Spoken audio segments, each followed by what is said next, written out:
Bismillahirrahmanirrahim. Assalamualaikum warahmatullahi wabarakatuh.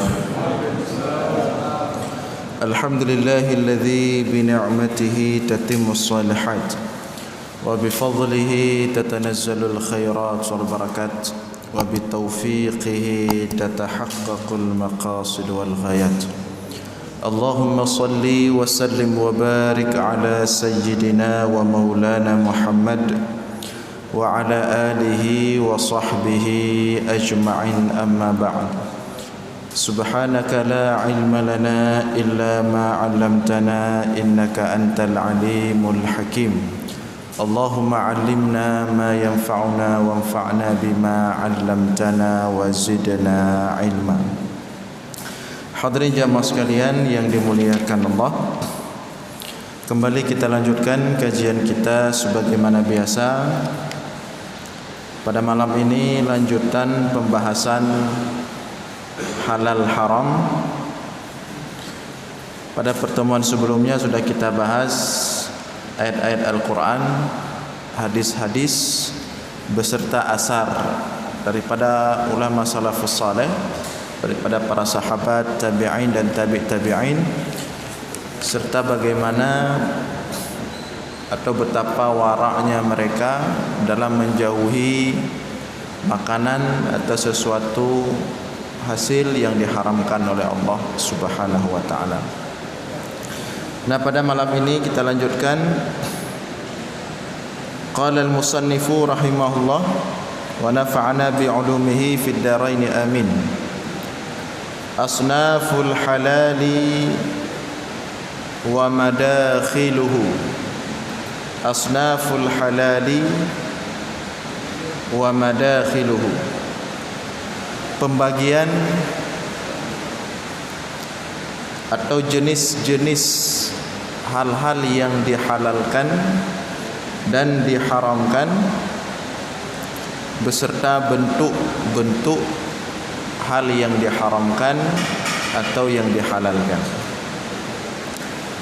Jadi malam ini kita akan masuk lebih detail untuk melihat standar yang dibuat dalam Islam, sehingga dengan standar tersebut kita bisa mengukur sesuatu itu halal atau haram untuk kita ambil dan kita konsumsi.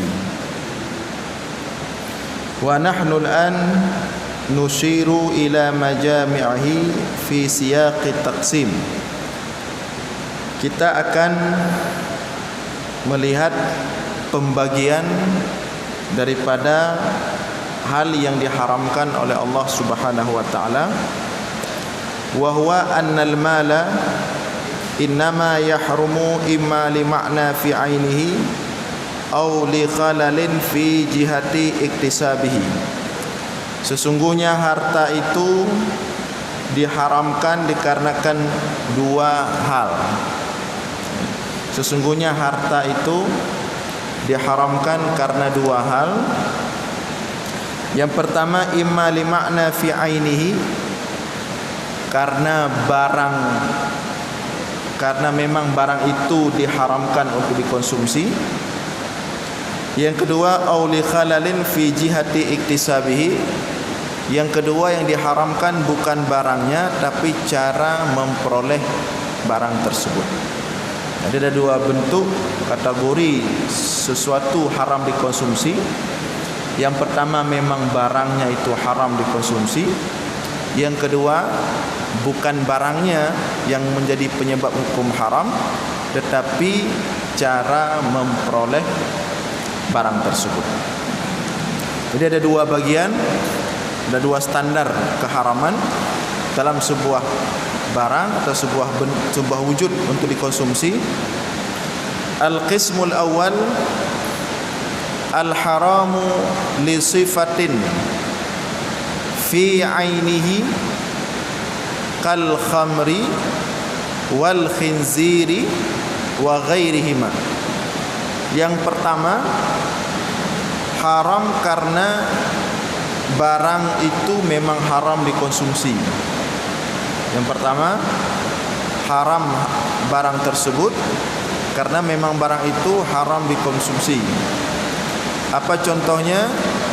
kal khamri, seperti khamar. Memang barang tersebut haram dikonsumsi. Jadi walaupun dibeli dengan uang halal, tapi haram dikonsumsi karena memang barangnya haram. Wal khinziri, dan seperti babi, itu memang barangnya haram untuk dikonsumsi.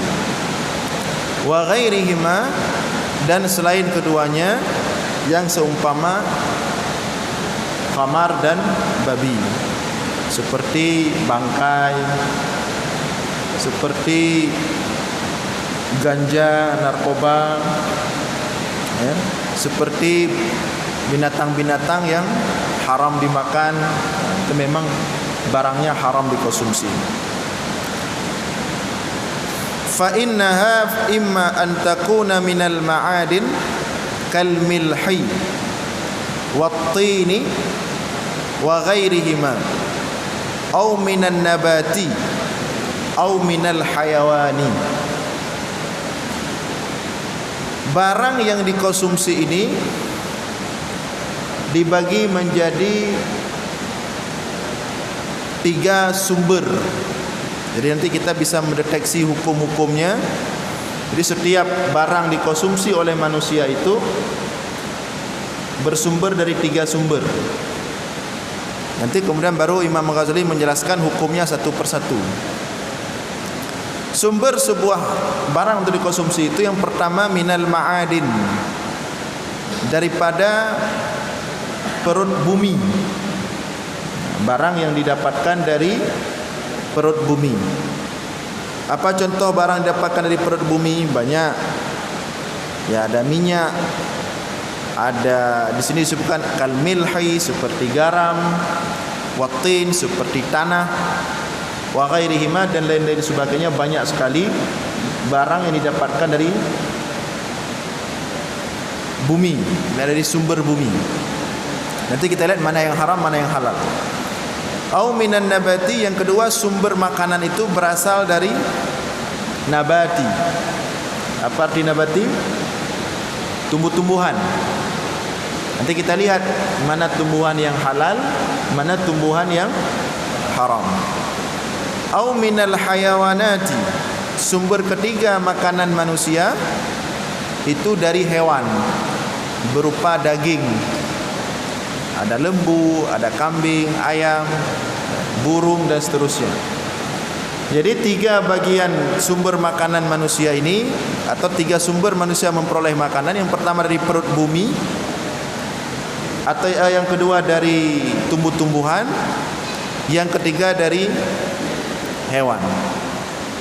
Nah, ammal ma'adin, adapun makanan yang diperoleh dari perut bumi, fahiya ajza'ul ardi wa jami'u ma yakhruju minha, semua bentuk makanan yang ada di tanah.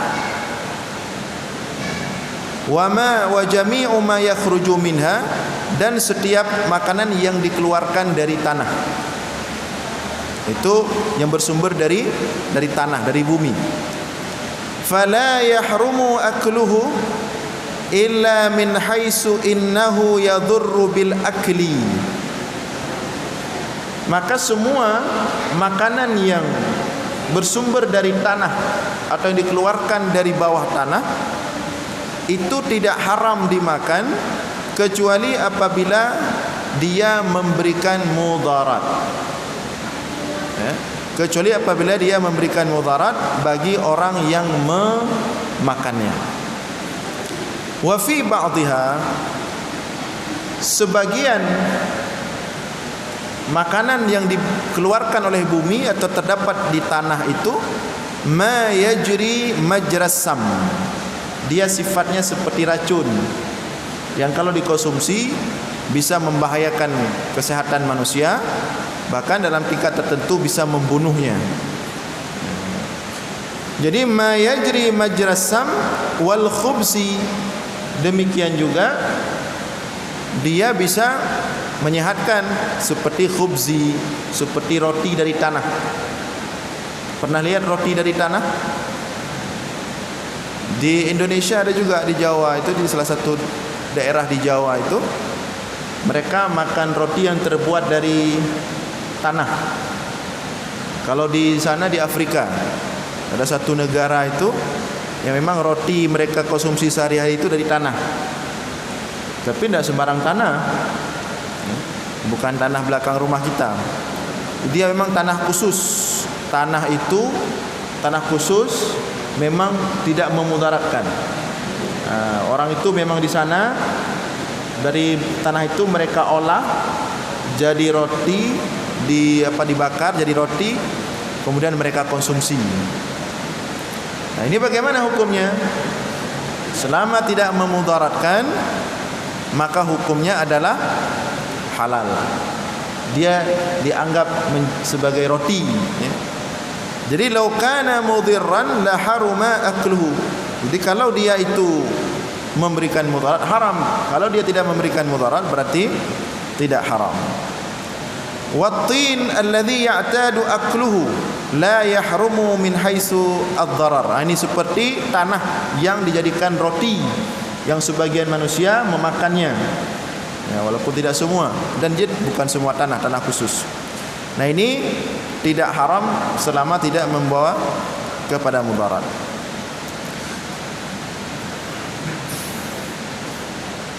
Wa faidatu qaulina innahu la yahrumu ma'a annahu la yu'kal. Jadi ada sebagian yang lain, tentunya tanah pada umumnya itu tidak diharamkan, diharamkan meskipun tidak dimakan. Jadi hukum dasarnya tanah itu enggak haram, dan orang tidak memakannya. Annahu law waqa'a syai'un minha fi maraqatin aw ta'amin ma'i'in lam yasirru bihi muharrama. Maka kemudian apabila jatuh najis, apabila jatuh najis pada fi maraqatin, dalam makanan misalnya, ya, lagi makan sup, jatuh taik cecak, atau lagi makan rendang, kemudian kena masuk kotoran cecak, atau dalam kuah masuk najis, lam yasir bihi muharrama. Apakah kemudian makanan tersebut jadi haram?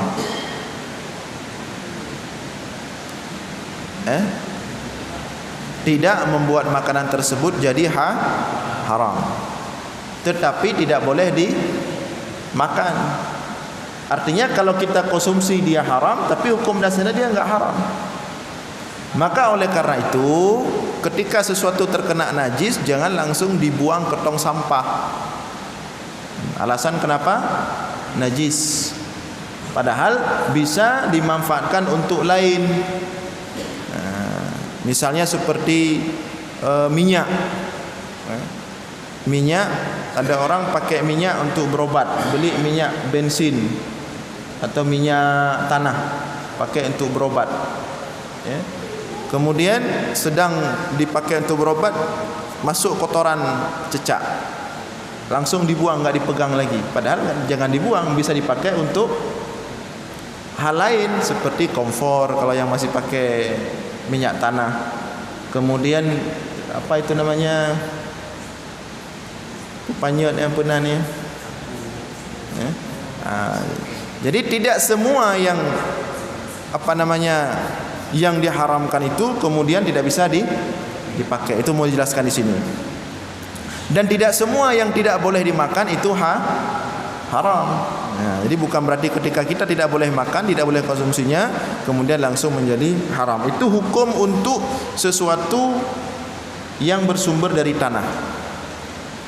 Wa amman nabatu, kemudian yang bersumber dari tumbuh-tumbuhan, fala yahrumu minhu illa ma yuzilul aqla au yuzilul hayata au sihah.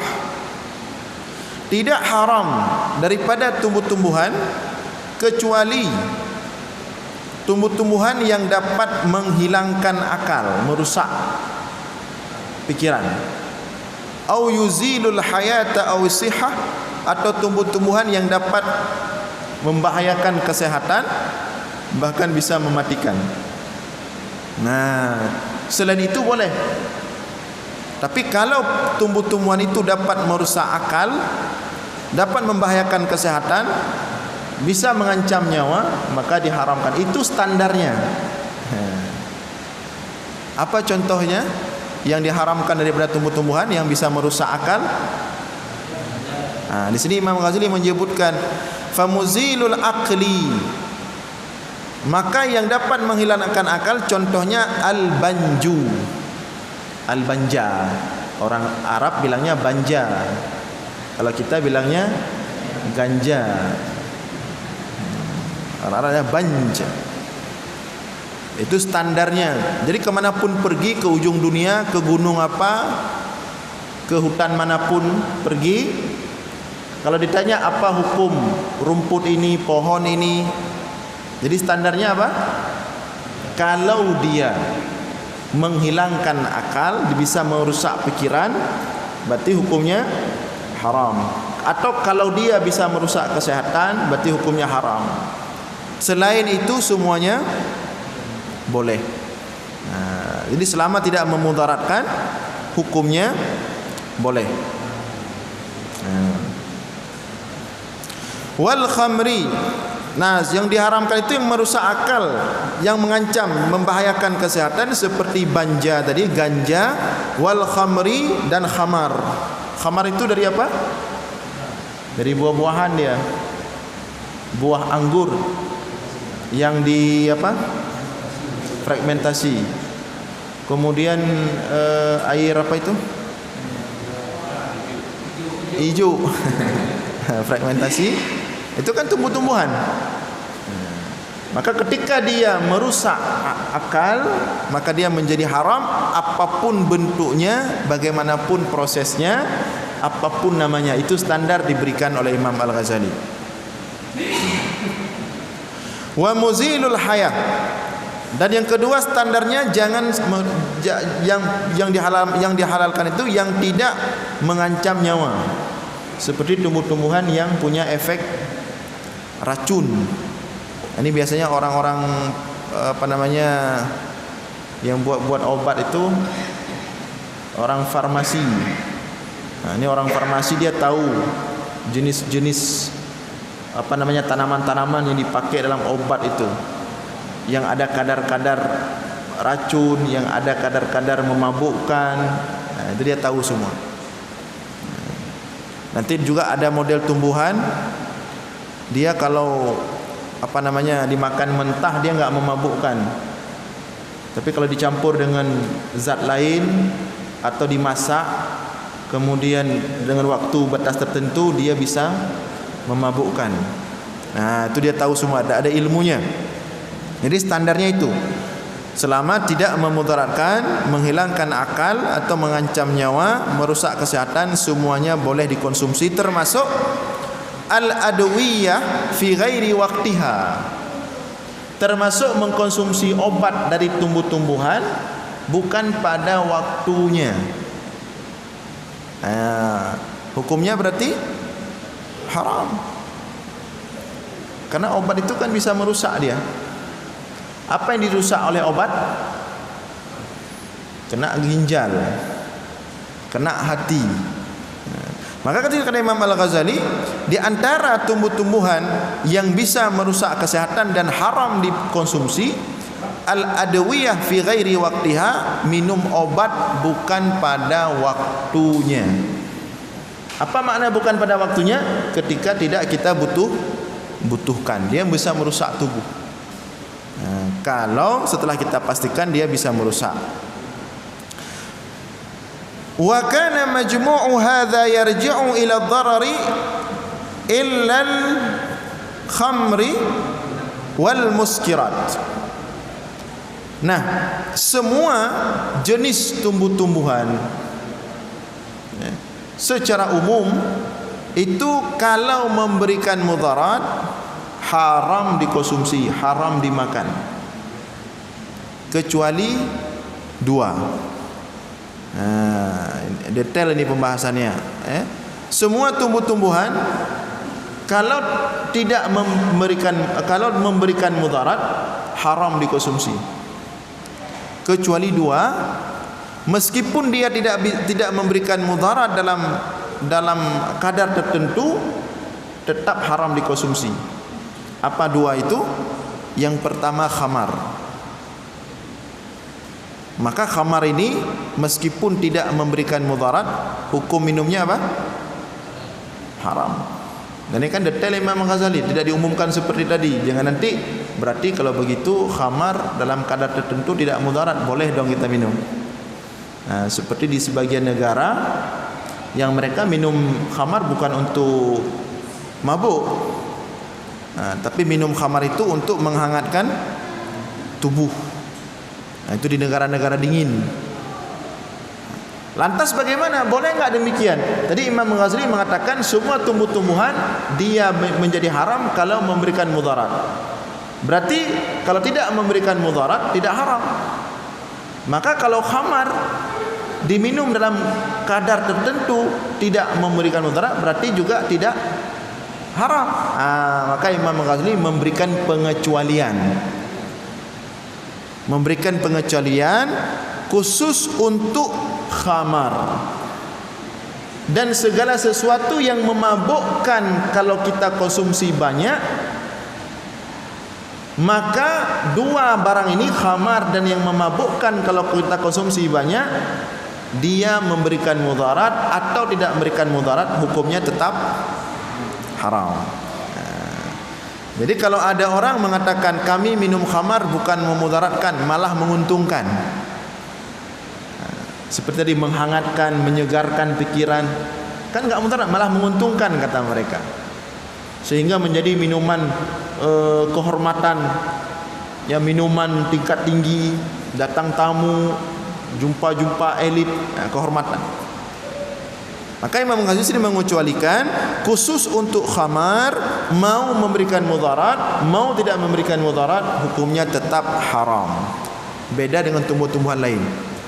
Nah, kemudian wal muskirat, yang dikecualikan yang kedua, tumbuh-tumbuhan yang dasarnya memang memabukkan. Yang dasarnya memang memabukkan. Nah, yang dasarnya memabukkan, baik dia memberikan mudarat atau tidak memberikan mudarat, sebaliknya malah menguntungkan. Seperti apa contohnya? Seperti ganja. Dalam kadar tertentu ganja itu menguntungkan, khusus orang masak kuah belangong. Menguntungkan, rasa kuah bertambah lemak, dagingnya cepat lumpuh. Jadi bagaimana kalau ada orang ngomong, oh berarti enggak apa-apa, ini kan sedikit ini, malah menguntungkan, enggak memudaratkan kok. Nah, di sini diberikan pengecualian khusus untuk khamar dan yang memabukkan pada dasarnya, baik sedikit maupun banyak, baik memberikan mudarat maupun memberikan keuntungan, 2 barang ini tetap haram. Ya, maka dan secara hukum negara juga seperti itu. Hukum negara seperti itu. Maka kemarin itu kan ditangkap, ada daerah mana itu orang yang dia tanam ganja di belakang rumahnya, bukan untuk mabuk, untuk dia konsumsi untuk istrinya sakit kanker. Maka dia tanam di belakang rumah. Kan ada itu, sempat viral berita itu. Dia tanam ganja di belakang rumahnya, bukan untuk mabuk, tapi untuk kesembuhan istrinya yang kanker. Maka apa hukumnya? Tetap haram. Jadi, dan hukum negara juga seperti itu, dan agama juga seperti itu. Jadi kalau memang sakit, tentu harus berobat sesuai jalur prosedurnya. Jadi itu hukum pengecualian khusus untuk khamar dan yang tumbuh-tumbuhan yang dasarnya memang haram. Jadi walaupun sedikit, walaupun banyak, Walaupun sedikit, banyak, sedikit sama, tetap haram. Jadi nanti jangan alasan kan cuman sedikit taruh di kuah belangong itu enggak sampai mabuk kok. Sama. Fa kullu haruma kathiruhu fa qaliluhu haramun. Setiap yang kalau dikonsumsi banyak haram, maka dikonsumsi sedikit pun haram. Ini sama hukumnya. Nah, jadi jangan main-main itu. Orang-orang yang taruh ganja di makanan orang, nanti diminta pertanggungjawaban sama Allah di hari akhirat. Karena setiap makanan haram itu mempengaruhi tubuh. Setiap ketika seseorang dalam tubuhnya ada makanan haram meskipun sedikit, yang pertama dapat menghambat terkabulkannya doa seperti sudah kita bahas. Yang kedua, Rasulullah mengatakan kullu ma nabata min haram fannaru aula bih, dekat dengan neraka. Jadi jangan kadang-kadang untuk enak makanan taruh itu. Yang diundang dengku pula, ustaz-ustaz pula, ulama pula diundang. Makan kenduri, ya.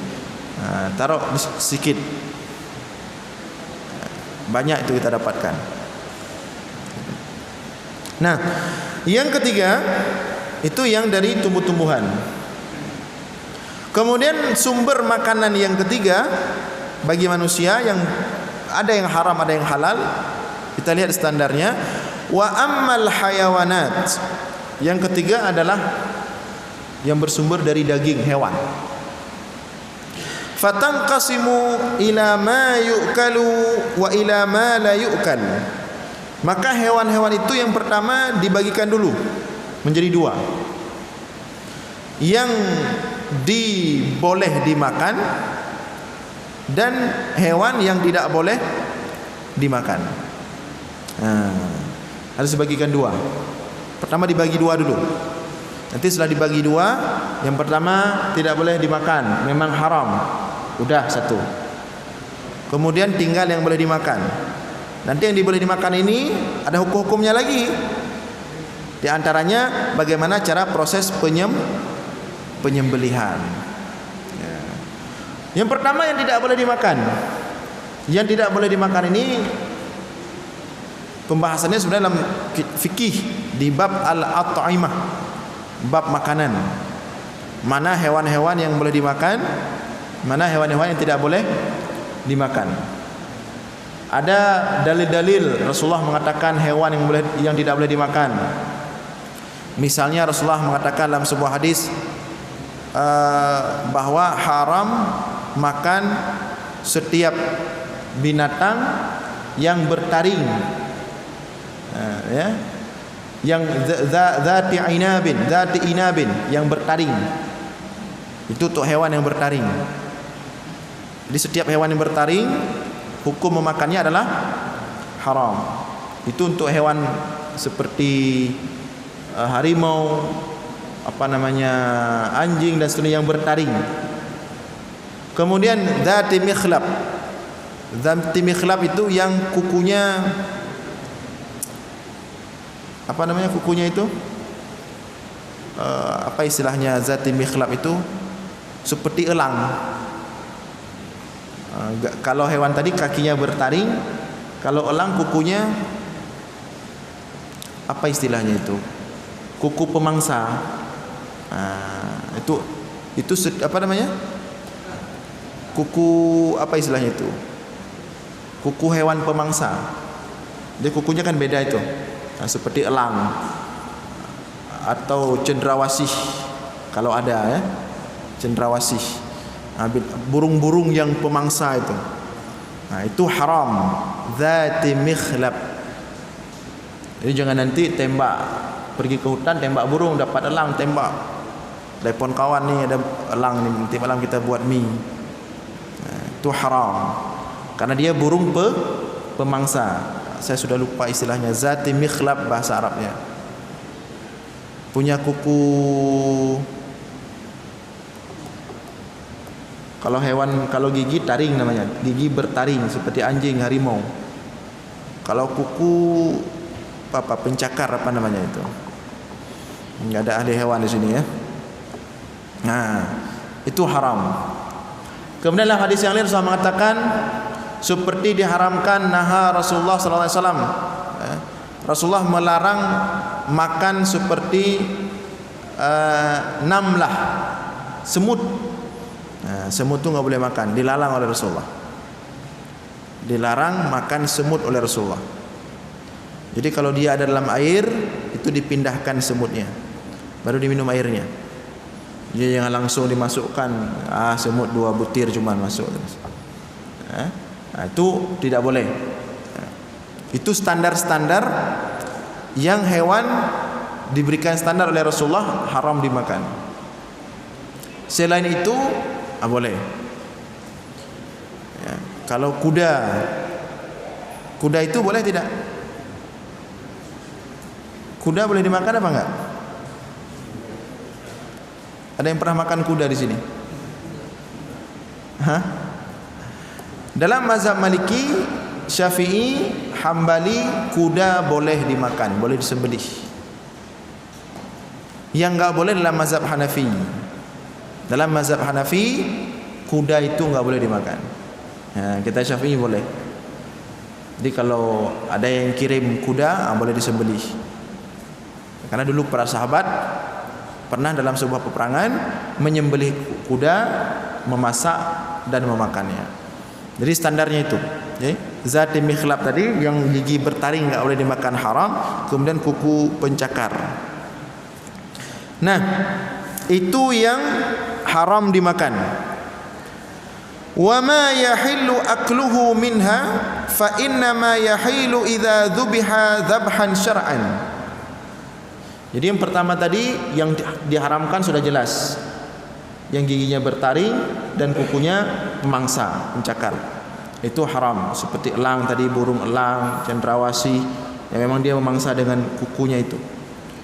Kemudian berikutnya yang hewan halal dimakan, boleh dimakan. Nah, hewan yang boleh dimakan ini pun harus ada syaratnya. Syaratnya penyembelihan secara syariat. Penyembelihan secara syariat. Bagaimana penyembelihan secara syariat? Harus terpenuhi 3 unsur. Yang pertama, ada orang yang menyembelih. Yang kedua, alat sembelihan. Yang ketiga, cara sembelih. Yang pertama, yang sembelih.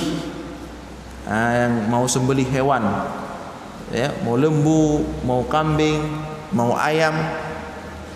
Siapa yang boleh menyembelih? Adzabih. Apa syarat si penyembelih?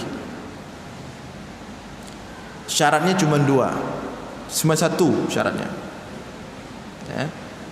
2. Yang pertama, muslim atau ahlul kitab.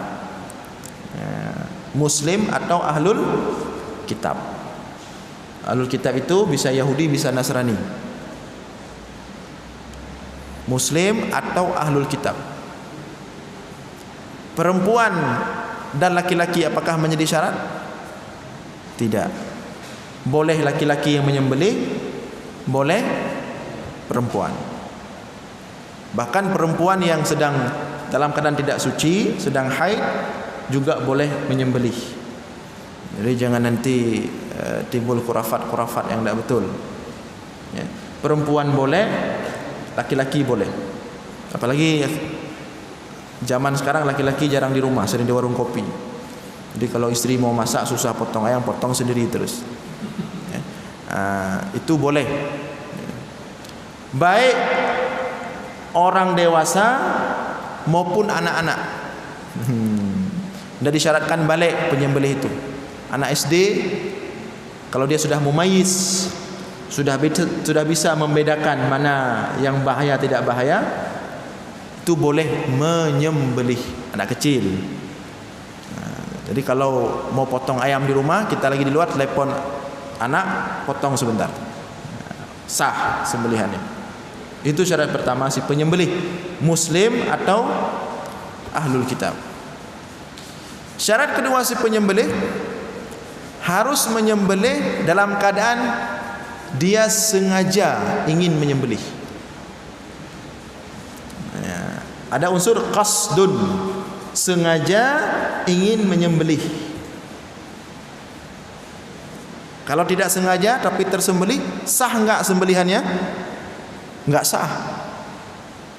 Ya, seperti penjagal ayam di pasar yang jual ayam. Tangannya pisaunya di tangan. Ayamnya kan banyak di tempat dia yang belum disembelih. Lagi dia bicara, tiba-tiba jatuh pisaunya karena tajam sekali, kena leher ayamnya. Tersembelih dia. Boleh makan enggak ayam itu? Enggak boleh makan, bangkai itu. Karena disembelih tanpa, jadi harus ada unsur sengaja. Maka sembelihan orang gila sah. Sembelihan majnun, orang gila, sah. Karena ada unsur sengaja dia. Mana tahu ada orang gila memang suka sembelih ayam orang. Ada orang gila dia pergi ke rumah orang cari ayam sembelih. Sah. Karena dia ada unsur sengaja sembelih itu.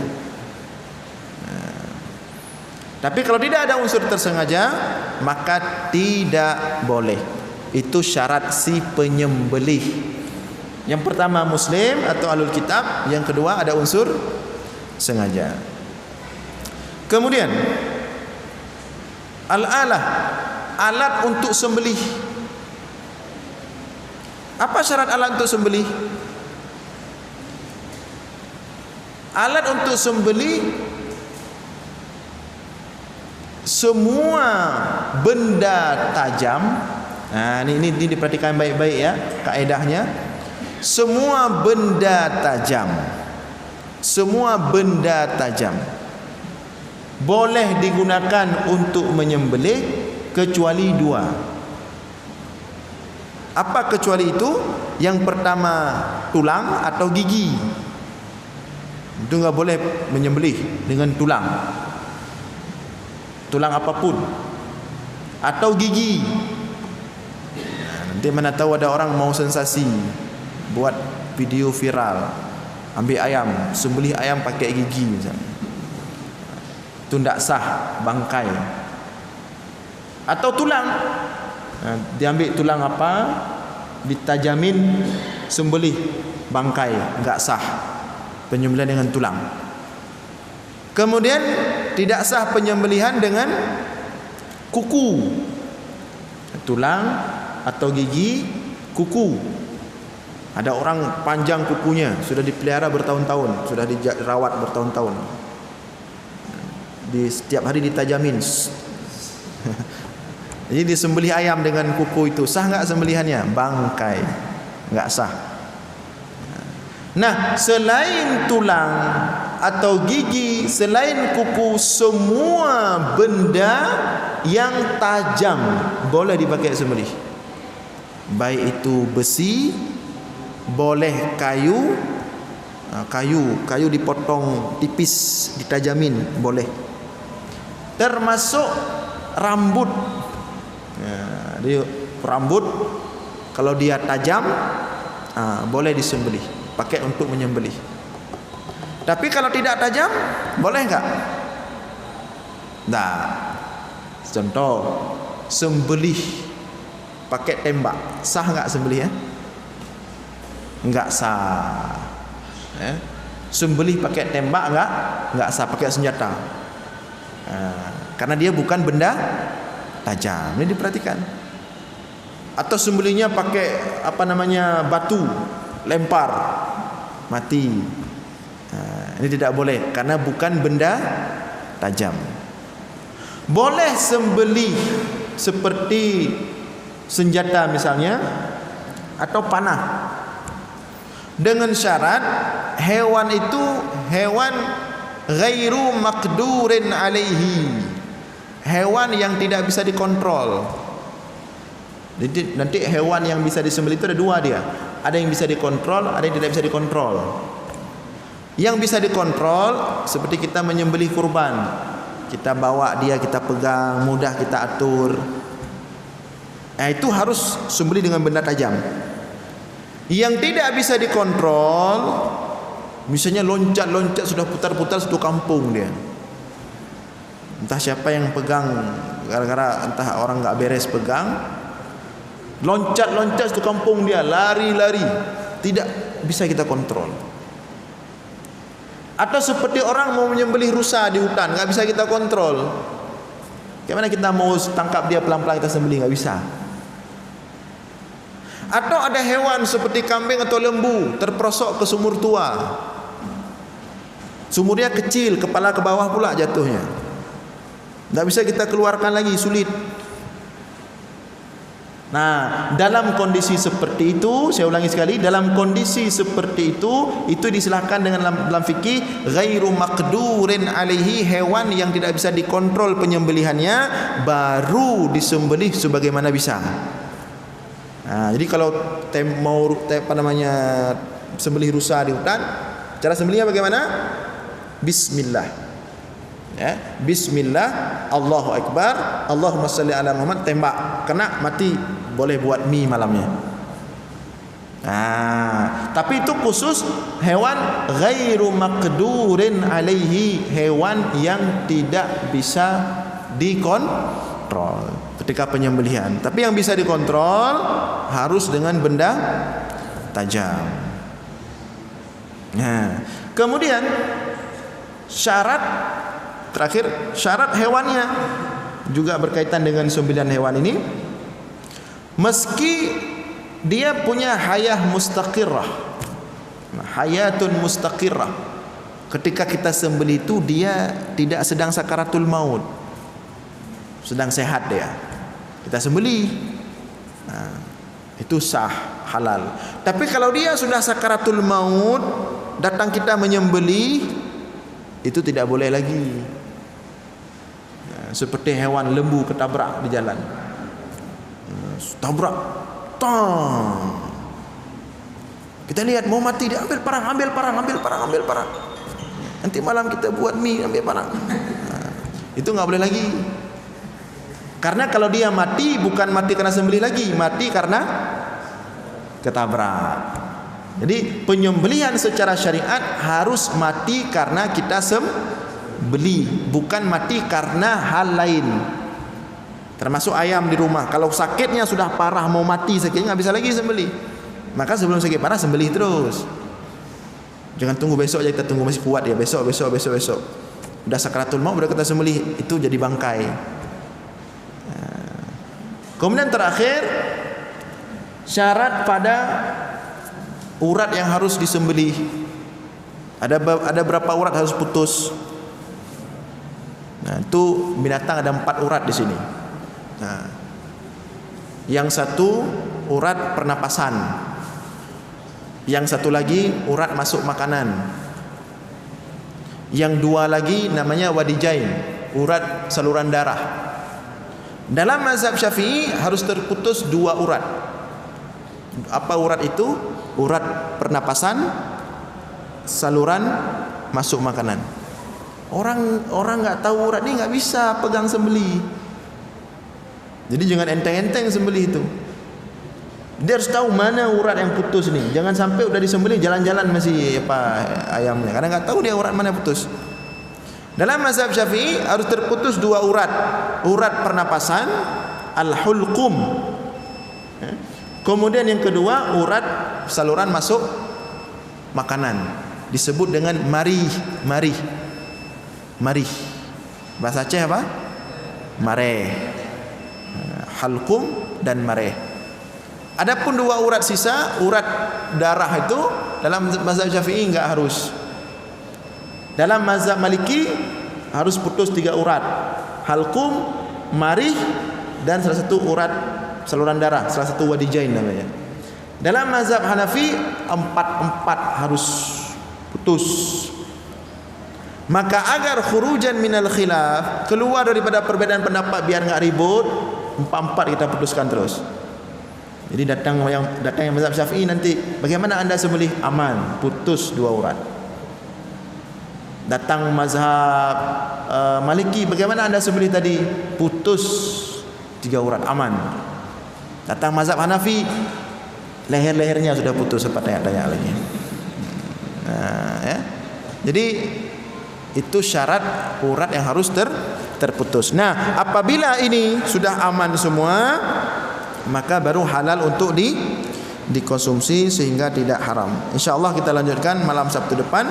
Mudah-mudahan ada manfaat. Demikian yang dapat saya sampaikan. Aqulu qawli hadza wa astaghfirullah li wa lakum.